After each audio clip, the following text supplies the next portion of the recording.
Hello students, आप सभी का स्वागत है ज्ञान ज्योति शॉर्ट एंड क्लासेस के यूट्यूब चैनल पर। और केसी की डिक्टेशन नंबर 1 लिखने के लिए तैयार हो जाएं। आपकी डिक्टेशन स्टार्ट होगी 3 सेकंड में। 3, 2, 1, start. Now sir, honourable members will recall that the bill was introduced in the House of the People on the 2nd September 2003. It has had a long history, and in one form or another, it has been before the public since the end of 1949 in the statement of objects and regions. The various stages through which the bill has passed since 1946 have been summarized, and I need not recapitulate on this occasion the circumstances in which the then government of India took the decision in early 1946 to initiate an inquiry into the reform of our company law.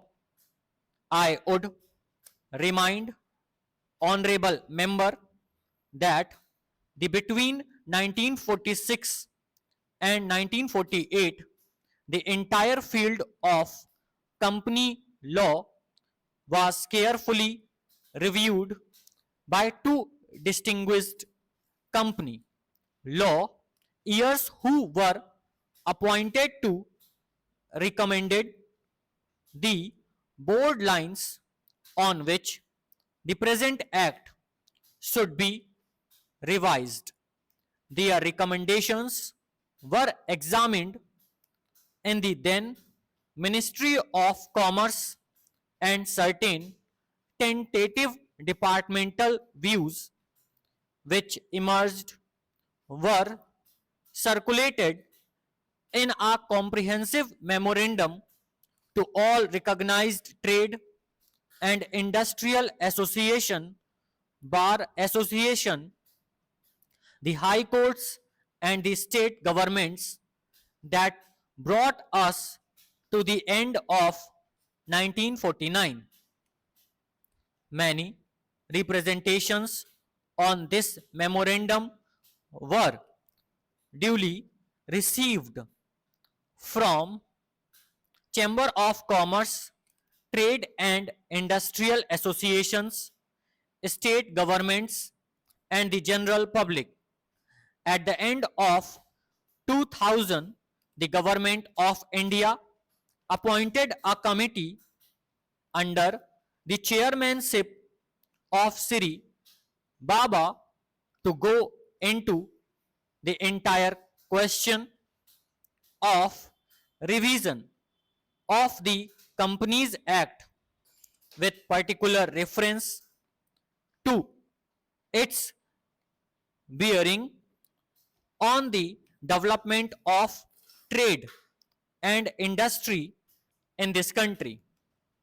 This committee examined a large number of witnesses in many parts of the country and submitted its report in March 2002.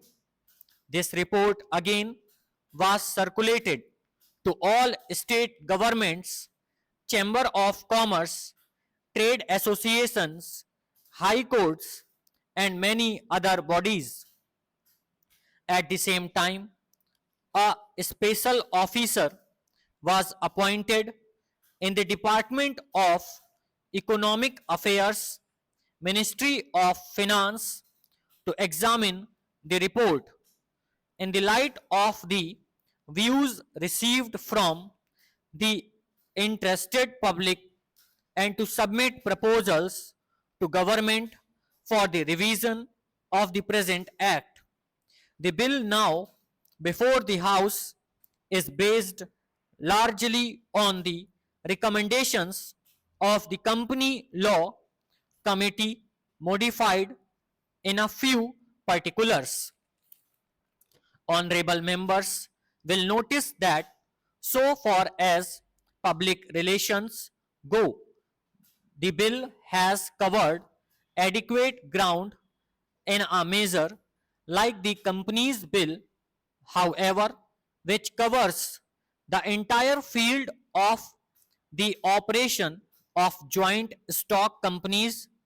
The limits of consolation and discussion can never be exhausted, and I would like to inform honorable members that although the bill was introduced in Parliament over 7 months ago, our officers have been engaged throughout this period in further studies and informal discussions with the interest concerned, and on occasions I have also participated in such discussions.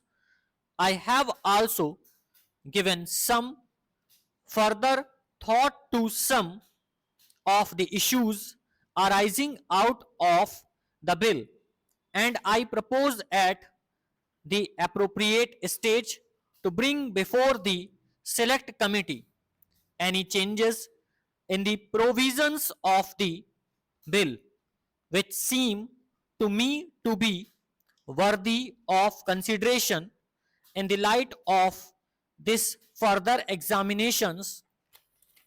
Now, honorable members would have noticed that the bill contains 6 clauses and 12 schedules.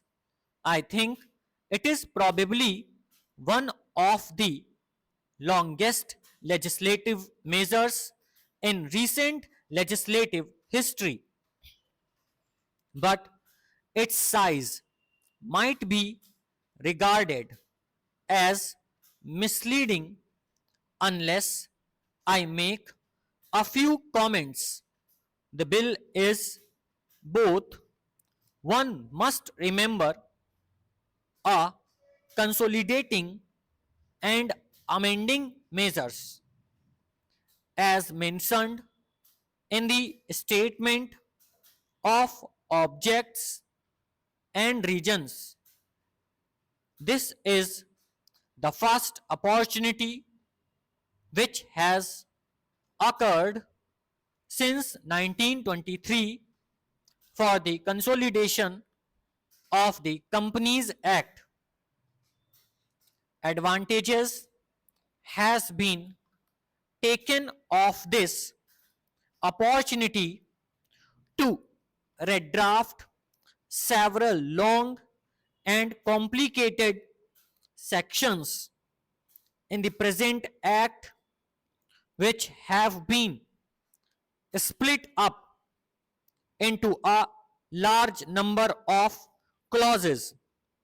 This is the largest single factor accountable for the increase in the number of clauses in the bill.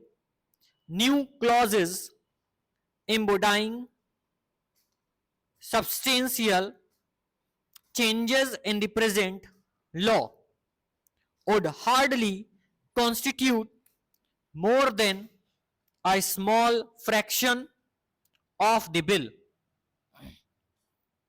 I would also draw attention to the structural changes in the bill to which a reference has been made in the statement of objects and reasons. The redraft of the bill and the rearrangement of the existing chapters in the Companies Act in a more logical order have, I think, result in a noticeable improvement in the form of the bill, and I hope with facilitate better understanding and appreciation of the scheme. I wish that the act which came into effect long ago was implemented properly. I know that the minister here is very earnest and implementing it, but unfortunately, his colleagues at the state level are disappointing him. Unfortunately, no steps have been taken for trimming and toning up the administration at the state level and at the district level. They have to be taken immediately. Full stop.